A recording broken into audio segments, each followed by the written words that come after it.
This video was sponsored by Flash Gordon. G'day kids, and thanks for joining me again. Hope you're having a wonderful day. Hope you're doing better than me anyway. Well, today's video, it's not going to be too long. I'm just going to talk about a couple of picture profiles. Let's make it 5. So 5 picture profiles, and the goal is to make it as cinematic as possible. Okay, so starting with S-Log3 and S-Gamut3.Cine. This is what this looks like. I won't talk about exposure in this video, but just know that I'd be absolutely lost without my small HD monitor above, just so I could see the waveforms. But it is reading at plus 1.7, hovering around there, and 1.3 anyway. So that vindicates this old monitor and waveform setup. So yeah, so that's S-Log3. I think I'll put my Phantom Lut on there. At the moment, that's what the monitor is showing me as well. So that's pretty cool, real time. Like I said, I'd be stuffed without that. And this is my old faithful for wedding videography. It's Cine 2, because that's a very legal and trustworthy gamma curve. You basically see what you're getting. So there's no surprises there in post. And I choose movie colors. It's a little bit, I guess, inaccurate, but I like what it does to the skin tones. And for weddings, it makes the skin lean or tend more towards vibrant and colorful, not yellowy, jaundicey. I don't like S-Cinetone for weddings for that reason, but we'll come back to that later. So this is Cine 2. And by the way, why do I like having so many different picture profiles? Well, one of the main reasons is because you get different base ISOs.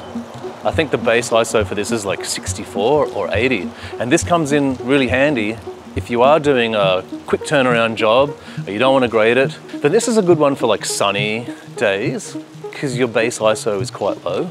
Either way, for all these shots, I've got the same setup. I'm using a KNF ND2 to 32, and this is on the lowest. It's on 2, and I still had to crank my ISO up to 100 on a shit day like this.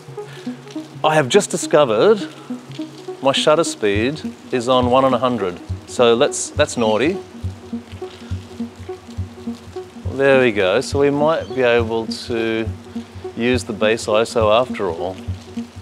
You can tell what the base ISO is because it'll be surrounded by brackets otherwise on this Sony a7 IV. Isn't this riveting stuff? We can do it together. So basically now I'm looking at the waveforms, I'm seeing the highlights clip, and then I'm deciding how much to clip compared to my skin, and I'm going to go with about there. We shall see if that was a good choice on the computer or not. No matter how big the monitor is, it's always better to see it on the computer. You know what? When I die, I'm going to come back as a security guard. And since I'm a competitive person, I'm going to make my sole existence approaching filmmakers and YouTubers and whatever and just stopping them from filming. Why are you filming here? Why are you filming here? And I'm going to be the best. I have the best quota out of all security guards. He just missed his chance there to kick me out.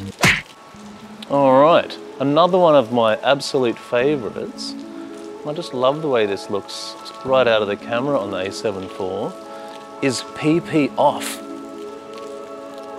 Now, you probably think I'm crazy, but I think I can get this looking quite cinematic. We shall see in the computer how I decide to do it. I may just resort to the old teal and orange. I won't overuse it, by the way. There's nothing bad about teal and orange, so shut up. So once again, I'm just going to protect the highlights. I guess I could use false color and try to get my Caucasian-y, half-breedy looking skin to be around 60, 70%, 80% max IRE. Don't really use false colors, but if there's time in a shoot, I've got a page for that.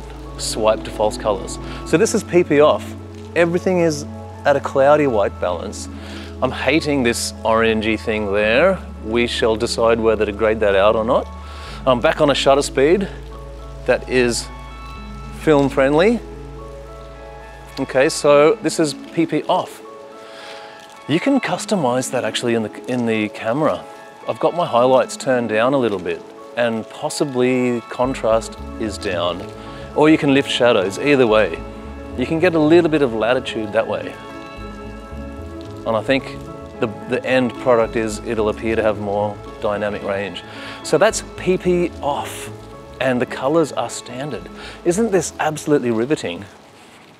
I'm gonna bob like the guy does on MasterChef here in Australia. The one that got in trouble with the law. Well, I think he could have done much better. All right, next. I'll chuck in S-Cinetone. Now, I don't like this. It keeps underperforming for me. It keeps surprising me in a bad way. I'll do a test like this and it'll be brilliant. And then I'll try it on a wedding or I'll see someone else's results from a wedding and it just looks disastrous. Like it goes back to that old problem that Sony used to have. Greeny, yellowy colors and greeny, yellowy skin tones. And that for a wedding, I don't know. The wedding, like I keep saying on all my videos, the wedding isn't about you. It's about the bride. Come on, it's mainly about her. Make her look good. Stop trying to make it look like a thriller movie. Having said that, like this actually looks okay. And there's another reason I avoid S-Cinetone. For starters, the base ISO is 125, so my Cine 2 is already a lot more usable, a lot more practical. It's almost the same dynamic range as Cine 2, by the way, and PP off, but you lose like a half a stop, and I think it's in the shadows. I think it crushes shadows. I guess you could customize your settings to get around that. Right now I'm on ISO 125. And the metering, it's not auto ISO. I like to do auto ISO on weddings as well. It's just on manual. It's saying it's overexposed by between +3.3 and +0.7. I get embarrassed when I talk these numbers because god damn, it's boring. But I am padding up the video on purpose so we get more of a chance to see the shot. So S-Cinetone, if you like it, I won't judge you. But what I will say is it, why is it so popular? Is it because it comes from Venice, Sony Venice? What if it was called something else? Bloody like S-Cinetone. What if this was just called PP13? Would you then be suckered in to wanting to use this? It's marketing speak. Don't get sucked in by it. I see it on the first line of B&H or any Sony website. This also has S-Cinetone from the Venice line. This is, whoop, highlights are blowing a bit. This is your dog shit S-Cinetone. No, don't listen to me. Please don't get offended. I have done a wedding in S-Cinetone, like I said. Just wasn't really happy. One more thing. I'll chuck this one in there. This is going to be a bit technical, this one. If, for some reason, you love the S-Cinetone colors and you want to get a bit more dynamic range, the camera gives you a choice to actually put it on S-Log3 or S-Log2. Interesting. To make it work, I'm going to make a Lut. We'll pop it on. This is, I guess, what it looks like before. And here is my best attempt at a Lut from Lut Calc. It gives you the choice to have a generic Sony. The gamma that I've captured is S-Log3, and the colors you can just put pass through because you don't want to do anything to the colors. You're saying, yes, I'm happy with S-Cinetone. And this is what that looks like. I guess you could do something like this.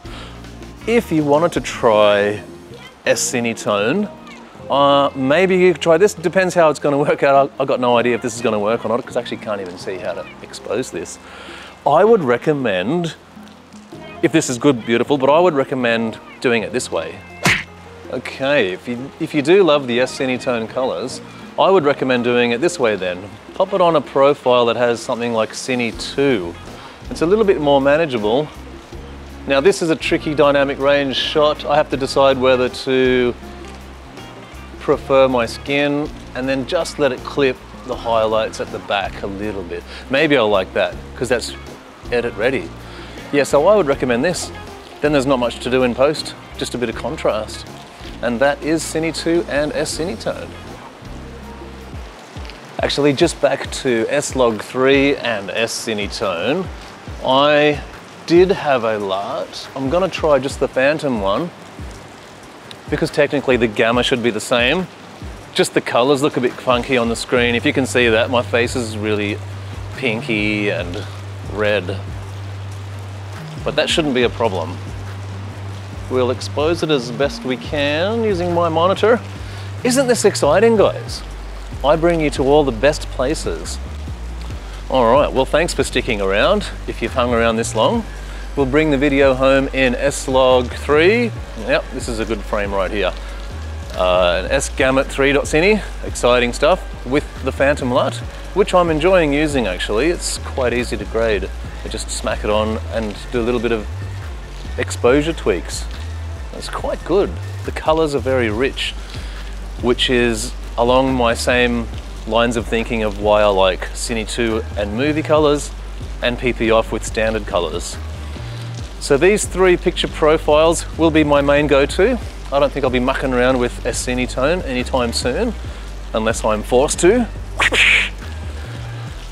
So, that's it. Go forth and make beautiful movies. Unless, well, I hope this helps you. Unless, of course, you're gonna put divisive, woke political crap in your film. Then I hope it destroys your movie. Anyway, thanks for joining me, and I'll see you on the next one. All right, bye.